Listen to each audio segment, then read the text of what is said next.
Salam, bir daha hər birinizi xoş gördük, əziz tarix sevənlər.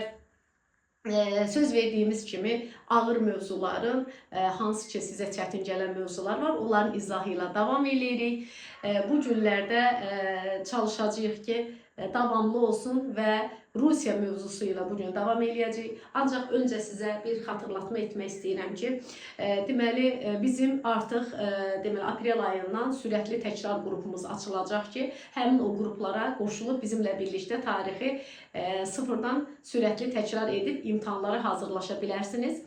Eyni zamanda sizə bir tövsiyə də vermək istəyirəm. Mən çəkilirəm artıq ekranın qabağından. Tövsiyə edirəm ki, burada lövhədə qeyd etdiyimiz hadisələri, illəri öz qeydiyyat dəftərlərinizə qeyd edəsiniz və qeyd dəftərləri mütləq ki olmalıdır. Təkrarlar zamanı sizə çox kömək dəstək olacaq. Və mövzumuza davam edirik. Bugünkü mövzumuz Rusiyadır. Rusiya biz bilirik ki Osmanlı mövzusu ilə çox sıx əlaqəlidir. Ona görə Osmanlıdan sonra elə isti-isti Rusiya mövzusunu izah eləmək istəyirəm ki, bir dəfəlik bu hissə tam beyninizdə artıq deməli oturuşmuş olsun. Rusiyanı biz hardan xatırlayırıq? Rusiyanı yadınızdadırsa biz hələ Monqollarla mübarizədə demişdik ki, Rus torpaqları Monqollar tərəfindən işğal olunmuşdu 1237-1240-cı illərdə. Ondan sonra Qızıl Ordudan asıllıq dövrüdür 1480-ci ilə qədər. Harca 250 ildən çox Rus torpaqları Qızıl Orduya vergi vermək asıllıq məcburiyyətində qalmışdı. Lakin sonradan 3-cü İvanın dövründə Rusiyada deməli Qızıl Ordudan asıllığa son qoyulacaq. Uqro sazişi yəqin ki yadımızdadır. 3-cü Əhməd Uqro çayı sahilinə geri qayıtdı və bundan sonra Rus torpaqları artıq müstəqilləşdilər. 3-cü İvan mərkəzləşmiş Rus dövlətini 16-cı əsrin əvvəllərində yaradacaq. Amma Rusiyanı qüdrətini daha da möhkəmləndirir və Rusiyanın ilk çarı titulunu alan 4-cü İvandır ki, mərkəzləşmiş hakimiyyəti möhkəmləndirir. Ondan narazı olan Boer qüvvələrini zərərsizləşdirir, özünə tabi edir. 1547-ci ilk çarıdır. Bizdə əslində bu dövr abituriyentlərə düşmür. Sadəcə olaraq bu hissələri deyirəm ki, MİQ və sertifikasiya hazırlaşan müəllimlərə yəqin ki düşəcək, mütləq ki bunlardan sual düşəcək. Sizə dəstək məqsədi ilə həm də ki tarixi öyrənən, tarixi bilən, maraq göstərən hər kəs tarixi gərək ki biraz dərindən öyrənsin. Ona görə də məsləhət görürəm ki, siz hər biriniz diqqət edirəsiniz bu hissəyə. Dedi ki, 4-cü İvan Grozno. İvan Grozno çox qəddar bir adam olub, hətta öz oğlunun belə qatilidir.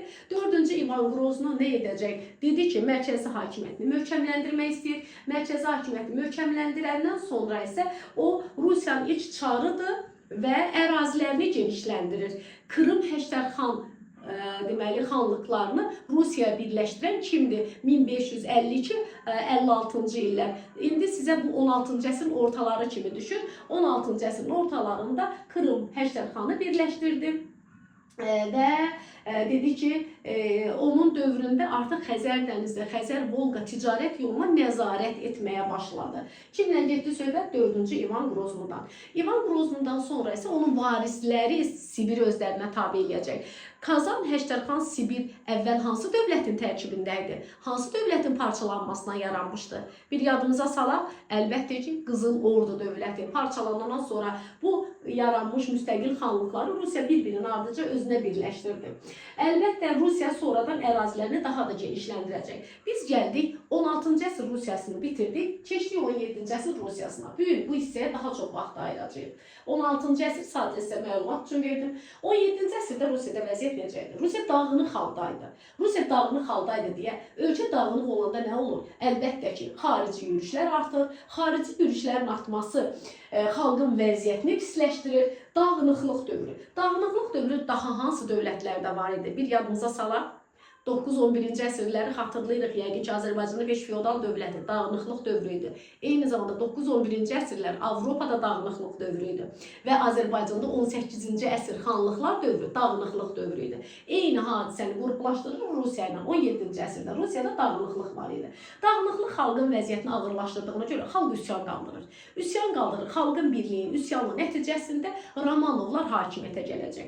Romanovlar uzun bir dövr Rusiyanı idarə edəcəklər. Romanovlar sülaləsi 300 ildən çoxdur. Romanovlar sülaləsi 1613-dən 1917-ci il deməli Rusiyanı idarə edir. Yadınızdadırsa sonuncu nümayəndəsi 2-ci Aleksandrdır ki, inqilabla onu devirəcəklər. Romanovlar sülaləsi hakimiyyətə gəldi. Hakimiyyətə gəldikdən sonra 17-ci əsrdə Rusiya dedi ki, Rusiyada kənd təsərrüfatına təhkimçilik hökm sürürdü. Rusiyada deməli kəndlilər torpağa təhkim olunmuşdu deyə artıq inkişaf zəif idi. Kapitalizm çox zəif də olsa artıq bu dövrdə inkişaf etməyə başlamışdı. Təhkimçilik mövcud olduğu dövrdə Rusiyada kapitalizmin inkişaf etməsi onun özünə məxsus xüsusiyyətlərindən biridir. Deməli 17-ci əsrdə təhkimçilik münasibətləri qala-qala Rusiyada kapitalizm az-az da olsa inkişaf etməyə başlayacaq və əmtə təsərrüfatı meydana gələcək. Əmtə istehsalı. Nədir əmtə istehsalı? Biri var, nə lazımdırsa özün üçün istehsal edirsən. Bir də var ki, əmtə istehsalı artıq onu sən bazarda satmaq üçün istehsal edirsən. Əmtə istehsalı yarandı. Əmtə istehsalı yaranışı ilə yanaşı manufakturalar yaranmağa başlayacaq Rusiyada. Manufaktura ilk dəfə əcnəbilər tərəfindən Rusiyada yaradılacaq. Azərbaycanda ilk manufaktura hansıdır? Bir yadımıza salaq. Bəli, Azərbaycanda ilk manufaktura Xanabad manufakturası. Rusiyada 17-ci əsrdə manufaktura yaranır, Azərbaycanda 19-cu əsrin deməli birinci yarısında. Manufakturalar yarandı. Manufaktura yaranmasından sonra artıq manufактuralar demək burada muzlu əməkdən istifadə olunurdu. Eyni zamanda təhkimli kəndlilərin əməyindən də istifadə olunurdu. Manufakturalar artıq dövlətin sifarişini yerinə yetirirdi. Dövlətə lazım olan silahı, sursatı və digərlərini deməli artıq manufakturalar hazırlaya bilirdi. Və bununla da vahid ümumi Rusiya bazarı meydana gələcək. Vahid ümumi Rusiya bazarının yaranması dövlətin inkişafına nisbətən yaxşı təsir göstərir. Artıq dedik ki, Rusiya ticarət də canlanacaq. Ruslar Qərbi Avropa ölkələri ilə Arxangelsk vasitəsilə ticarət edirdilərsə, Şərq ölkələri ilə Həştərxan vasitəsilə ticarət edəcəklər.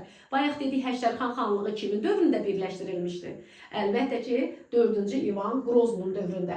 Həştərxan xanlığı vasitəsilə Şərq ölkələri ticarət edirlər. Və bu dövrdə yenə ticarətdə deməli nizamnamə qəbul olunur. Ticarət nizamnaməsi eyni zamanda proteksionizm siyasəti yürüdüləcək.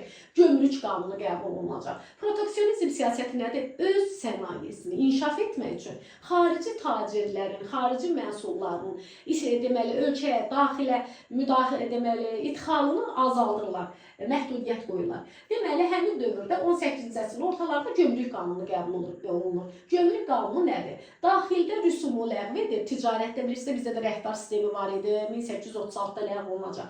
Daxildə gömrük ödənilməsi, deməli vergi ləğv edir, rüsumu ləğv edir. Xaricdən gələn tacirlər isə yüksək gömrük haqqı qoyur. Yəni xaricdən gələn tacirlər artıq yüksək gömrük ödədiyinə görə bura daha az gələcəklər və daxildə ticarət canlanacaq. Bu da yeni ticarət nizamnaməsində özünü göstərir. 1667-ci il Rusiyada yeni ticarət nizamnaməsi qəbul olunur.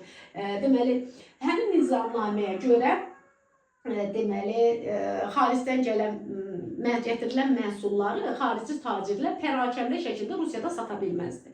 Rusiya tacirlərinə verməliydilər, Rus tacirləri bunları pərakəndə halda sata bilərdi. Deməli, Rusiya hansı bir xarici ölkədən tacir gəlirsə, öz məhsulunu topdan şəkildə Rus tacirinə satıb çıxıb getməliydi.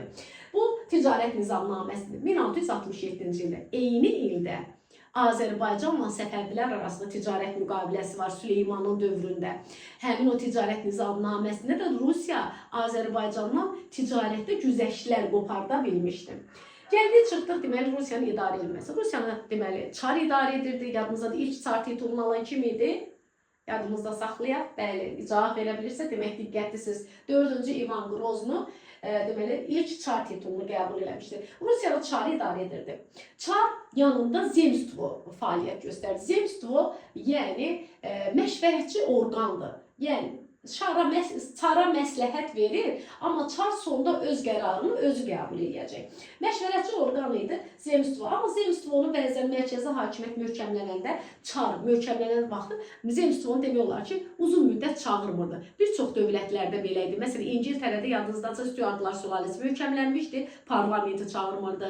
Eyni zamanda Burbonlar Fransada möhkəmlənmişdi, uzun müddət idi ki, deməli orada fəaliyyət göstərən başdatları çağırmırdı. Bir çox dövlətlərdə belədir. Mərkəzi hakimiyyət, Çar hakimiyyətini möhkəmləndirirsə, artıq məşvərətçi orqanı uzun müddət çağırmır. Deməli, bu dövrdə də zemstvo demək olar ki, çağırılmırdı. və təhkimçilik hüququnun, təhkimçilik sisteminin qalması xalqın vəziyyətini ağırlaşdırırdı. Xalqın vəziyyəti ağırdı, vergiləri ağır idi. Ona görə də xalq üsyan qaldırır. Üsyanlar pərakəndə idi, qeyri-mütəşəkkil idi. Çar bu üsyanı yatırır və qanunları sərtləşdirir. Qanunları sərtləşdirən bir qərar qəbul edəcək. 1649-cu il Məclis Qanunnaməsi. Çox vacib bir tarixdir, diqqətli olun. 1649-cu il Məclis Qanunaməsini qəbul edir. Çar, Rusiyanın çarı. Burada nə edir? Burada təhkimçiliyi möhkəmləndirəcək. Təhkimçiliyi möhkəmləndirir, torpağa təhkim edir kəndliləri. Kəndlilərin bir sahibkarın yanından digər sahibkarının yanına köçməsini qadağan edir. Artıq kəndli öz torpağına təhkim edilmişdir. Əgər bu torpağı tərk edərdisə, həmin kəndlini cəzalandıra bilərdilər, cismani cəzalar verə bilərdilər, həbs edə bilərdilər, eyni zamanda sata bilərdilər. Deməli, 1649-cu il qanunu mərkəzi hakimiyyəti, çarın hakimiyyətini möhkəmləndirdi, kəndlilərin təhkimçiliyini rəsmiləşdirdi. Bax, bunu bilsək 1649-cu il Məclis Qanunaməsindən yetərlidir. Sonra dedik ki, 17-ci əsrin ikinci yarısında Rusiyanın xarici siyasəti. Rusiya xarici siyasətində yenə də ərazilərini genişləndirmək siyasəti yürüdür. 17-ci əsrin ikinci yarısı Rusiya xarici siyasətinə 3 ərazini mütləq ki özünə birləşdirmək istəyir. O Baltik dənizinə çıxış əldə etmək istəyir, Qara dənizə çıxış əldə etmək istəyir və Ukrayna, Belarusiya torpaqlarını göz dikmişdi, özünə birləşdirmək istəyirdi. Görək bunlardan hansını həyata keçirmək ona qismət olacaq. Demək, belə deyək ki, xarici siyasətdə 17-ci əsrin ikinci yarısında Rusiya bir dənə Ukrayna, Belarusiyanı özünə birləşdirə biləcək. Nə Baltik dənizinə çıxış əldə edə biləcək, nə də ki, Qara dənizə çıxış əldə edəcək. Yadınızdadsa Baltik dənizinə biz sizlə deməli, keçən dəfə Osmanlı dərsində keçmişdik. Baltik dənizinə çıxışı Pyotrun dövründə, Qara dənizə çıxışı isə Yekaterina dövründə Rusiya əldə edəcək. Deməli, o dövrdə xarici siyasətdə dedi ki, Ukrayna, Belarusiya torpaqlarına göz dikmişdi. Bəs görək bu Ukrayna, Belarusiya həmin dövrdə vəziyyət necə idi? Ukrayna, Belarusiya torpaqları həmin dövrdə Retspospolita, yadınıza salın tarixini, keçən dəfəki dərsdə demiş ki, Retspospolita nə vaxt mövcud olub? Hansı dövlətlərin birliyidir? Retspospolita dövləti Ukrayna, Belarusiyanı işğal eləmişdi, burada at oynadırdı, vergiləri ağır alırdı. Ukrayna, Belarusiyanın əhalisinin vəziyyəti yaxşı deyildi. Həm də Ukrayna, Belarusiya əhalisi pravoslav, Rusiya kimi pravoslav təriqətinə sitayiş edirdi. Retspospolita isə katolikdir, deməli, məzhəbinə qulluq edirdilər. Və ona görə bu mübarizə elə bil ki, həm də dini don giyindirilmişdi. Bu ərazinin əhalisi narazı idi. Narazı olduğuna görə Retspospolitaya qarşı üsyan qaldıracaqlar. Üsyanın rəhbərlərindən ən məşhuru biri Bogdan Xmelnytskidir ki, Bogdan Xmelnytski deməli bir sıra döyüşlərdə qalib gəlmişdi. Retspospolita nə vaxt yaranmışdı? 1569-cu ildə yaranmışdı və 1795-ci ildə Yekaterinanın da keçəcək dövründə bölüşdürüləcək onun təşəbbüsü ilə. Demək ki, həmin o üsyanlar qaldıran əhali, Ukrayna, Belarusiya ərazisindən qaçıb gələn əhaliyə, qaçanlara axı dediyi torpağa təhkim olmuşdu çox əhali. Həmin o kəndlilərə deməli kazaklar deyirlər. Kazak üsyan edib, üsyan qaldırmış və azadlıq deməli əldə etmiş kəndlilərə deyirdilər ki, həmin o kəndlilər daha çox Rusiya ilə sərhədlərə gəlirdilər və orada azad şəkildə həyat sürürdülər. Həmin o kazakların üsyanından Rusiya məharətlə istifadə edib öz məqsədinə çatacaq. Rusiya kazakların üsyanından istifadə edib Ukrayna, Belarusiya torpaqlarını özünə birləşdirəcək. Və Ukrayna, Belarusiya yolunda deməli mübarizə Rusiya ilə Retspospolita müharibəsinə gətirəcək. Rusiya ilə Retspospolita arasında müharibə 1654-dən 1667-ci ilə qədər olan dövrü əhatə edir. 54-dən 67-ci ilə qədər olan müharibə Rusiya ilə Retspospolita, eyni zamanda Retspospolitaya kömək ilə İsveç arasında olur. Rusiya qalib gələcək. Dedi ki, üsyançılardan, Bogdan Xmelnytskinin, kazakların üsyanlarından da istifadə edən Rusiya qalib gəlir və bu müharibə Androsova, köhnə kitablar Androsova deyir, təzə kitablardan bu müqavilənin adı çıxarılıb. Əslində mən hardasa 26 ildə tarix tədris edirəm. 26 ildə heç olmasa 6-7 dəfə bu tarix kitablarını dəyişdiriblər. Hər dəyişdirəndə bu dəfə dəyişdirdiklərini gələn dəfə yeniləyirlər. Köhnə kitabı deməli olan hadisələri yenidən dərsliyə daxil edilir. Deməli mən belə düşünürəm ki, növbəti kitab dəyişəndə Vandrosovun yenidən kitaba qaytaracaqlar. Ona görə də mən elə əvvəlki kitaba uyğun deyirəm, sizə yadınızda saxlayın. 1667-ci ildə Rusiya ilə Respospolita arasında 1667-ci il Androsova sülhü imzalanacaq. Həmin o sülhün şərtinə görə deməli Rusiya, Ukrayna, deməli sol sahil Ukraynanın Kiyevdə daxil olmaqla Dnepr çayının sol sahil hissəsini deməli işğal edir, özünə birləşdirir, eyni zamanda Belarusiyanın bir hissəsini özünə birləşdirir. Deməli Androsova sülhü ilə Rusiya sol sahil Ukraynanı Kiyev daxil olmaqla eyni zamanda Belarusiyanın böyük bir hissəsini nə edir? Özünə birləşdirir. Deməli Respospolitada bunu qəbul eləmək məcburiyyətində qalır Androsova sülhü ilə. Amma bu sülhü qəbul eləmək istəmir Osmanlı. Osmanlı Ukraynanın Kiyev daxil olmaqla Belarusiyanın bir hissəsini Rusiyanın işğal etməsini heç cür qəbul etmək istəmir, həzm eləmək istəmir. Ona görə də Rusiya ilə Osmanlı arasında müharibə baş verəcək. Bu müharibələr içərisində biz deyərik ki, böyük olduğuna görə, yəni ilk belə böyük müharibə idi ki, Rusiya-Osmanlı müharibələr bundan sonra deməli silsilə şəklində davam edəcək. 1676-cı ildən 81-ci ilə qədər davam edən Rusiya-Osmanlı müharibəsi baş verəcək ki, bu da Baxçasaray sülhü ilə başa çatacaq. Rusiya qalib gəlir, Osmanlını məğlub edir. Osmanlı bu məğlubiyyətdən sonra Androsova sülhünün şərtlərini qəbul etmək məcburiyyətində qalır. Yəni, deyək ki, sol sahil Ukraynası Kiyev daxil olmaqla eyni zamanda Belarusiya artıq Rusiyaya tabedir. Eyni dövrdə yadınıza salsanız, Azərbaycan tarixində Səfəvilərlə Rusiya arasında münaqişə dövrü də var. Yəni bu 1653-1662-ci illəri əhatə edən Rusiya ilə Səfəvi münaqişəsi var idi. Sərhəddə toqquşmalar olmuşdu. Çünki Rusiya Qafqazda da ərazilərini genişləndirmək istəyirdi. Qalalar tikirdi. Bu da əlbəttə ki, Səfəviləri narahat elədi. Xüsusən 2-ci Abbas Xosrova tapşırmışdı, o qalaları get dağıtdır və o qalaların dağılması və s. münasibətləri gərginləşdirmişdi ki, 1667-ci ildə ticarət nizamnaməsi ilə biz bunu qaydasına salmışdıq. Deməli, iki sülhlə tanış olduq. Androsova və Baxçasaray sülhü hər ikisi Rusiya üçün uğurluydu. Rusiya demək xarici siyasətində artıq Ukrayna, Belarusiya torpaqlarında möhkəmlənə bildi bir hissəsində. Həmin dövrdə deməli Osmanlı Avropada işğalları davam etdirmək istədi. Osmanlı köhnədən ürəyində qalan bir arzusu var idi. Viyananı fəth eləmək. Viyananı almaq yadınıza salın kimin arzusuydu? Viyananı işğal eləmək əlbəttə ki, yadınızdadır, 1-ci Süleymanın arzusuydu. Süleyman ilk dəfə, birinci dəfə Viyananı mühasirəyə alan Süleyman idi. Süleyman yadınıza salaq elini 1529-1533-cü illər Viyananı mühasirədə saxladı, amma iqlimin deməli havanın şəraitinin pis olması və s. müəyyən səbəblərdən Viyananı işğal edə bilmədi. Sonra müqavilə bağlayıb Səfəvilərin üzərinə yürüşlərə gəlmişdi.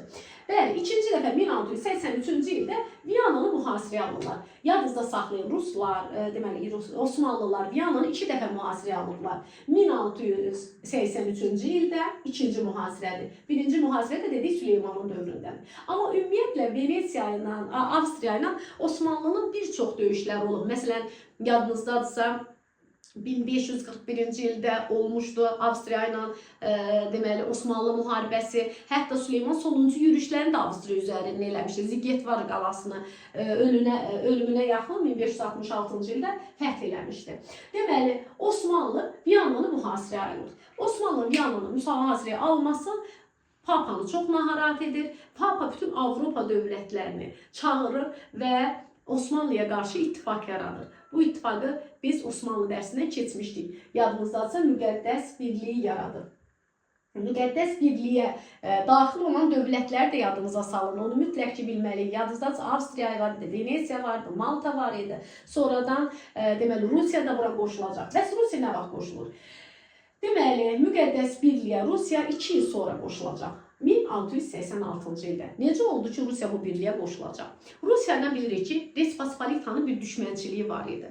Ona görə də Respospolita Rusiyanı da anti-Türk ittifaqına qoşmaq üçün Rusiya ilə müqavilə bağlayacaq. 1686-cı ildə Rusiya Respospolita müqaviləsində Rusiya Vespospolita ilə yaxınlaşıb köhnə düşmənçiliyə son qoyub bir şərtlə ki, Vespospolita Rusiyanın bu deməli Ukraynada, Kiyevdə ağalığını qəbul etdikdən sonra Rusiya müqəddəs birliyə daxil olacaq 1686-cı ildə. Və bu müqəddəs birliklə olan müharibə bilir ki, Osmanlı üçün ağır nəticələnəcək və Osmanlı məğlub olub Avropada ilk dəfə böyük ərazilər itirəcək. Sonra dedi ki, 17-ci əsrin sonlarına yaxın hakimiyyətə gələcək bizdə 1-ci Pyotr. 1-ci Pyotrun hakimiyyət dövrü çox önəmlidir, çox yaxşı yadımızda saxlamalıyıq Pyotrun bütün gördüyü işləri. Deyək ki, Rusiyada geriliyi aradan qaldıran 1-ci Pyotrdur. Pyotr 25-ci ilə qədər hakimiyyətdə olacaq.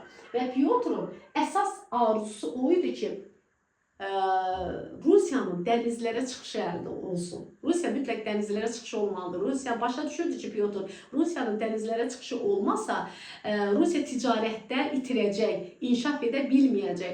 Ona görə də arzusu o idi ki, Rusiya dənizlərə çıxış əldə eləsin. İsti və soyuq dənizlərə. İsti dənizlər Xəzər dənizi olsun, isti dəniz olsun Azov dənizi, soyuq dəniz Baltik dənizinə, eyni zamanda Qara dənizə çıxış əldə eləmək istəyirdi. Hətta Pyotr deyirdi ki, Dardanel və Bosfor boğazlarına da nəzarət Rusiyanın əlinə keçsin, Konstantinopolu özünə birləşdirmək istəyirdi. Bəli, Pyotrun iştahı, arzusu çox böyük idi. Hətta Aralıq dənizinə çıxış əldə eləmək istəyirdi Pyotr. Gəlin görək Pyotr bunları edə biləcəkmi?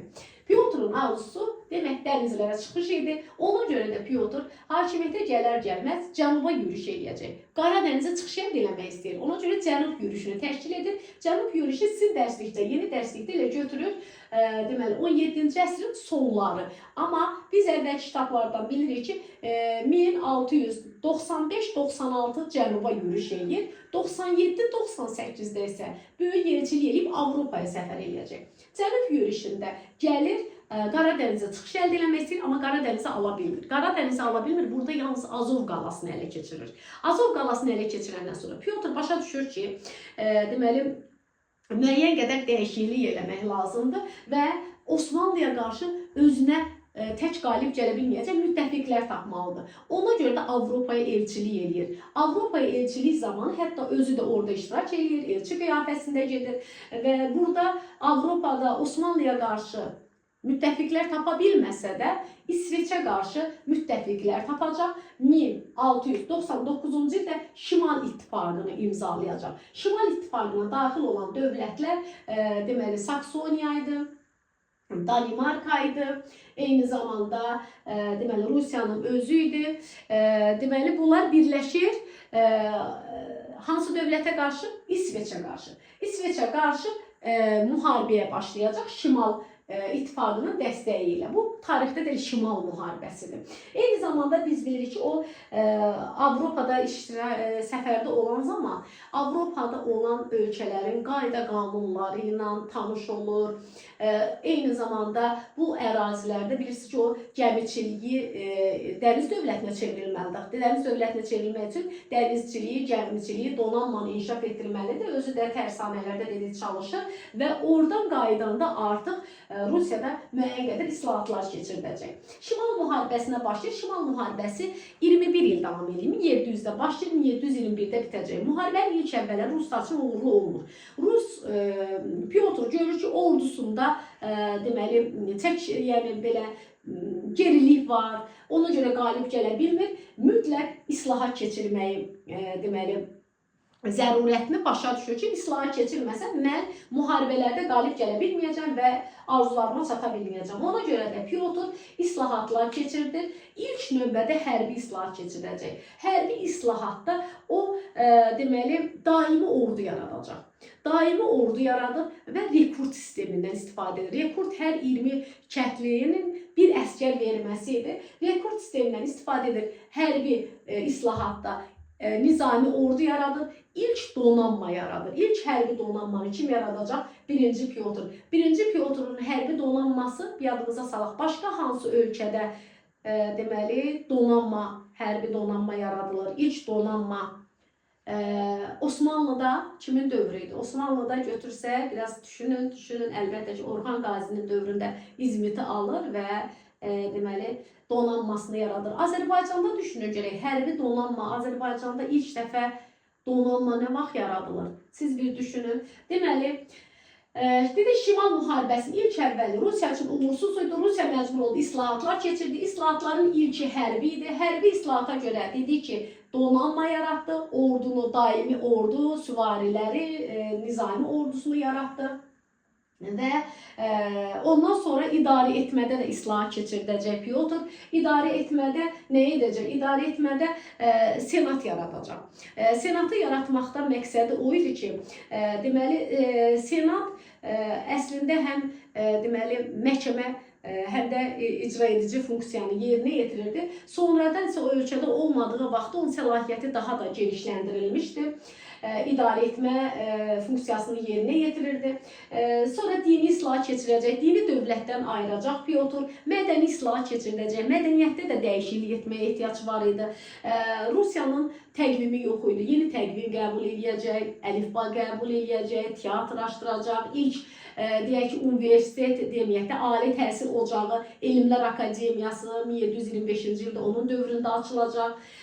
Sonra hətta insanların xarici görünüşünə qədər Pyotr dəyişiklik edir. Yadınızdadır, Rusiyada Mahmudun, 2-ci Mahmudun dövründə, burada da Pyotrun dövründə artıq kişilər uzun saqqallarını kəstirir, qadınların uzun ətəklərini kəstirir. Avropa sayağı islahatlar keçirdir. Teatrdan danışdıq, teatrdır, mədəniyyətdir, məktəblərdir, universitetdir, açdırılması hamısı düşür Pyotrun dövrünə. Eyni zamanda ticarəti də himayə edir, proteksionizm siyasətini davam etdirir. Daxildə deməli, ticarəti canlandırmaq üçün xarici tacirlərə müəyyən qədər rüsum artırır, proteksionizm siyasətini davam etdirir. İslahatlar öz nəticəsini verəcək. Pyotrun apardığı islahatları əzbər öyrənsiniz. Nəyə qatmaq olmaz. Pyotrun bütün islahatları Pyotr keçirir. Bir də görürsünüz, sualda deyir ki, Pyotrun keçirdiyi hərbi islahata uyğundur. Biz orada inzibatiyə aid olanı götürə bilmərik. Məsələn, inzibatidə nə idi? İnzibatidə həm də kollegiyalar yaratmışdım. Kollegiyaların yaradılması deməli ərazilərin müəyyən qədər o idarə olunmasıdır. Onu biz götürüb hərbiyə aid edə bilmərik. Hərbi islahatla deməli idarə etmə islahatını və yaxud dini islahatı bir-birindən fərqləndirməli. Ona görə o hissəni yaxşı olar ki, əzbərdən bilək. Deməli, islahatlar öz nəticəsini verdi və həlledici bir döyüş olacaq Şimal müharibəsində, Poltava döyüşü. Poltava döyüşü 1709-cu ildədir. Poltava döyüşündə Ruslar qalib gəlirlər və deməli İsveçin kralı məğlub olur və Osmanlı torpaqlarına qaçır. Rusiya onu təqib adı bəhanəsi ilə, təqib adı altında deməli Prut çayı sahilində Osmanlı torpaqlarına daxil olur. Osmanlı torpaqlarına daxil olması deməli onu Osmanlılar peşman edir bura gəlişinə. Çünki onu mühasirəyə alacaqlar. Pyotr mühasirəyə düşür və vəziyyəti çox ağır olduğuna görə Osmanlıların sarayına, yəni elçilər göndərir və deyir, nə istəsələr verir. Bu Prut müqaviləsidir, Prut sazişidir ki, Prut sazişində Osmanlılar yalnız Azovu istəyirlər və biz də deyirlər ki, bura qaçıb gəlmiş 12-ci Çarlizi İsveç kralının öz ölkəsinə getməsinə icazə verəsiniz. Bununla da Prut müqaviləsi imzalanır. Prut Osmanlı üçün uğurluydu, yadınızdadırsa Əhmədin dövrünə düşürdü. 3-cü Əhmədin dövrünə. Dedi ki, müharibənin gedişində deməli Rusiya, Pyotr Peterburq şəhərini saldırmışdı. Köhnə dərsliklərdə 1703 idi. Peterburq şəhərini saldırır və 1712-ci ildə Peterburqu özünün paytaxtına çevirəcək. Eyni zamanda müqavilə bağlayacaq. Şimal müharibəsi Rusiyanın qələbəsi ilə başa çatır və Niştat sülhü imzalanır. Niştat sülhündən sonra deməli Rusiya nəticə nə olur? Arzusu nə idi? Baltik dənizinə çıxmaq. Baltik dənizinə çıxışı əldə edir və qələbə ilə nəticələnir. Niştat sülhündən sonra Rusiya öz dövlətini, imperiya özünü isə imperator elan edir. Sizə desələr ki, Rusiya imperiyasının dövründə baş verən hadisə, bilin ki, imperiya olacaq Rusiya 1721-ci il Niştat sülhündən sonra və mütləq monarxiya dövlətinə çevriləcək Rusiya. Rusiyada mərkəzi hakimiyyət o qədər güclənir ki, artıq mütləq monarxiya dövlətinə çevrilir Rusiya 1721-ci ildən sonra. Dedi ki, Pyotr artıq qarşısına qoyduğu məqsədlərdən yalnız Baltik dənizinə çıxış əldə edir. Bilirsiniz ki, Azərbaycana da Xəzər ərazisinə, Xəzər dənizi ətrafı ərazilərə gəlir, Azərbaycanı işğal edir. İsti dənizlərdən yalnız Xəzərə çıxış əldə edir, lakin onun varisləri Pyotr öləndən sonra onun işini yaxşı davam elətdirə bilmirlər. Saray çevrilişləri dövrü başlayır və daxildə sabitlik olmur deyə Azərbaycandan sonra, Pyotr öləndən sonra Yadızazı Nadir Rusların qüvvəsini qurub çıxardacaq. Pyotrdan sonra bir dövr dedi ki, Rusiyada sabitlik yoxdur, çevrilişlər dövrüdür. Bu çevrilişlərə son qoyacaq Yekaterina. Özü də çevrilişlə hakimiyyətə gəlir. 1762-1796. Yekaterinanı yəqin ki, biz xatırlayırıq. Osmanlı dərsində biz Yekaterinaya diqqət ayırmışdıq, danışmışdıq Yekaterina. Yekaterina Pyotrun xarici siyasətini davam etdirəcək. Yadınızdadsa, xarici siyasətdə Pyotr Qaradənizə çıxmaq istəyirdi. Qaradəniz dövlətinə Rusiyanı çevirəcək Yekaterina. Eyni zamanda şərq məsələsi yadınızdadır da, şərq məsələsi, şərq siyasətində davam etdirir. Eyni zamanda Respospolitanı da bölüşdürəcək. Kim bölüşdürəcək? Yekaterina. Saray çevrilişi ilə hakimiyyətə gəldi, daxili çəkişmələrə son qoydu, Pyotrun siyasətini uğurla davam etdirdi. Daxildə islahat keçirəcək. Bəli, Yekaterina da islahat keçirən hökmdarlar siyasındadır. Yekaterina nə edəcək? Yekaterina quberniya islahatı keçirəcək. Quberniya islahatını keçirəcək, ölkənin inzibati cəhətdən bölgüsünü sabitləyir. Eyni zamanda zadəganlar haqqında fərman verəcək, qərar qəbul edəcək. Zadəganlar haqqında fərmana görə zadəganların deməli hakimiyyətini möhkəmləndirir. Zadəganlara cismani cəzanın verilməsidir. Eyni zamanda deməli zadəganların bir çox şeylərdən azad edir. Onlara cismani cəza vermək olmazdı. Onların torpaq üzərində hakimiyyəti, o hakimiyyətinin torpağın onlara məxsus olması, irsiliyi, hamısını təsdiqləyir. Deməli, zadəganlar haqqında qanunu ilə. Bundan sonra isə dedi ki, Yekaterina Osmanlı ilə iki uğurlu müharibə eləyəcək. Yadınızdadırsa, Kiçik Qaynarca sülhü ilə başa çatan deməli müharibə 1768-74-cü illəri əhatə edən müharibədə Rusiya qalib gəlir və işte Qaradəniz dövlətinə çevrilir, Qaradənizə çıxış əldə edir. Yadınızda da o sülhün şərtlərini biz Osmanlı dərsində geniş danışmışıq deyə ora çox vaxt ayırmıram, siz özünüz yadınıza salarsınız. Onun ardıca Krımı işğal edir. Krımı işğal etdikdən sonra isə yadınızdadırsa Krımı işğal edəndən sonra Osmanlı ilə onun münasibətləri kəskinləşəcək, yeni bir müharibəyə gətirib çıxaracaq. Bu deməli 1791-ci il Yası sülhü ilə başa çatan müharibədə də artıq qalib gəlir Yekaterina və Qaradənizə qəti olaraq möhkəmlənir. Və sonra Respospolita ilə deməli Respospolita artıq zəifləmişdi. Yekaterina təklif edir ki, gəlin bu Respospolitanı bölək və Respospolitanı Avstriya, Prusiya və Rusiya üç dövlət birləşirlər, 1795-ci ildə bölürlər. Həmin o bölgüyə görə Rusiya ərazilərini genişləndirir.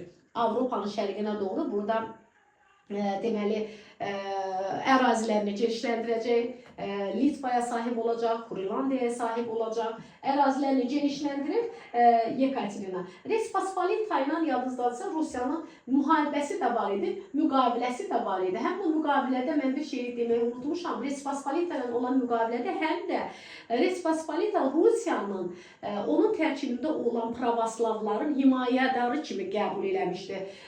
Deməli və yadınızdadırsa bu hansı müqavilə ilə oxşarlıq təşkil edir?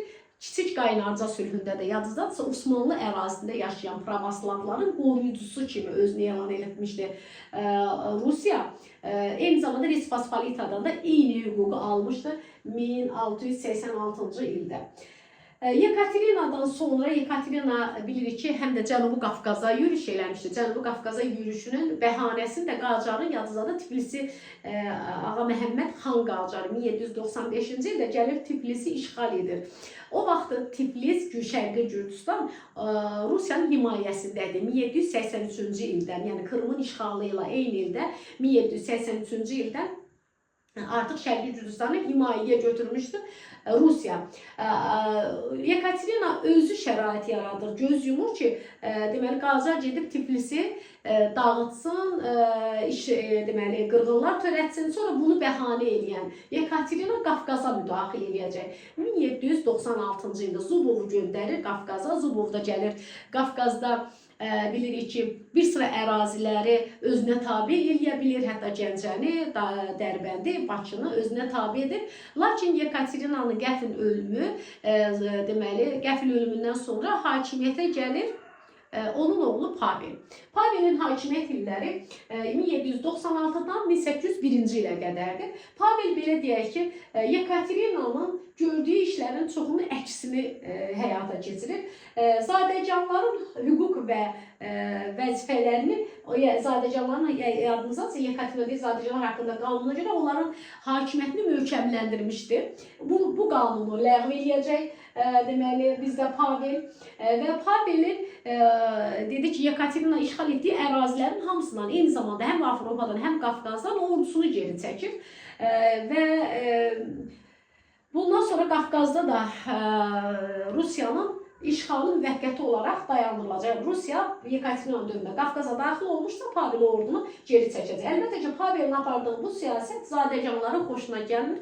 Zadəganlar Pavelə qarşı sui-qəsd təşkil edəcəklər və 1801-ci ildə Pavel deməli sui-qəsd nəticəsində öldürülür. Paveldən sonra isə hakimiyyətə Aleksandr gələcək. Aleksandrları isə 1-ci Aleksandr olsun, 2-ci Aleksandr, Nikolayları isə növbəti dərsimizdə izahını verəcək. Bugünlük bu qədər. Çox yaxşı olar ki, keçdiyimiz mövzulara, izah elədiyimiz mövzulara diqqətlə qulaq asandan sonra onun dərsini də dərslikdən oxuyub test işləyəsiniz ki, bilikləriniz belə deyək də bir-birinə qarışmasın. Gəlin bir yüngül də siz sual-cavab edeyim, görək yadınızda daha nə qaldı? Biz başladıq hansı dövrdən? Rusiyanın ilk çarı kim idi? Rusiyanın ilk çarı əlbəttə ki, kim idi? 4-cü İvan Grozny. Bəs Rus torpaqlarını ilk birləşdirən kim idi? Rus torpaqlarını ilk birləşdirən dedik ki, 16-cı əsrin əvvəllərində oldu 3-cü Vasili. Rusiyanın imperiya çevirən hökmdar. Rusiyanın imperiya çevirən hökmdar kim oldu? Əlbəttə ki, 1-ci Pyotr imperiyaya çevirdi və özünü də imperator elan etdi. Sonra görək yadımızda daha nə qalıb? Reç Pospolita dövləti nə vaxt yarandı, nə vaxt dağıldı, bunu mütləq bilməliyik. Hansı dövlətlərin birliyindən idi? Əlbəttə ki, Litva ilə, deməli, Litva Polşanın birliyinə yaranmışdı və əlbəttə ki, Yekaterinanın təşrifi ilə də 1795-ci ildə ləğv olunacaq. Bayaq dedik ki, ilk donanma yaradan, hərbi donanma yaradan Rus imperatoru kim idi? Rusiyada Pyotr, Osmanlıda Orxan Qazi. Bayaq da sual vermişdik. Azərbaycanda ilk hərbi donanma nə vaxt yaranmışdı? Azərbaycanda ilk hərbi donanma yaranmışdı. Deməli, AXC-nin dövründə, Azərbaycan Xalq Cumhuriyyətinin dövründə ilk dəfə hərbi donanmamız yaranıb. O dövrə qədər bizdə nadir hərbi donanma yaratmaq istəsə də Osmanlı ilə müharibə buna imkan verməmişdi. Amma ilk ticarət donanmamızı da bəlkə bilərsiniz. Azərbaycan ilk ticarət donanması Xəzərdə ilk ticarət donanmamız üzməyə başlamışdı. Salari hökmdarı Mərziban İbn Məhəmmədin dövründən. Bugünlük bu qədər. Dərslərə qulaq asdığınıza görə hər birinizə deməli uğurlar arzulayıram və arzu edirəm ki, qeydiyyat dəftərlərinizi qaydaya salasınız, tez-tez təkrar eləyəsiniz, çoxlu test işləyəsiniz. Tarixi öyrənməyin yolu budur. Daim öz üzərimizdə işləyəcəyik. Yeni biliklər gələndə adətən köhnə biliklər, yəni əvvəl oxuduğumuz köhnəlir, sıradan çıxır. Buna yol verməmək üçün təkrarları çox eləmək lazımdır, testləri işləmək lazımdır. Daim öz üzərimizdə işləməliyik. Bugünlük bu qədər. Sağ olun, növbəti dərslərimizə qədər.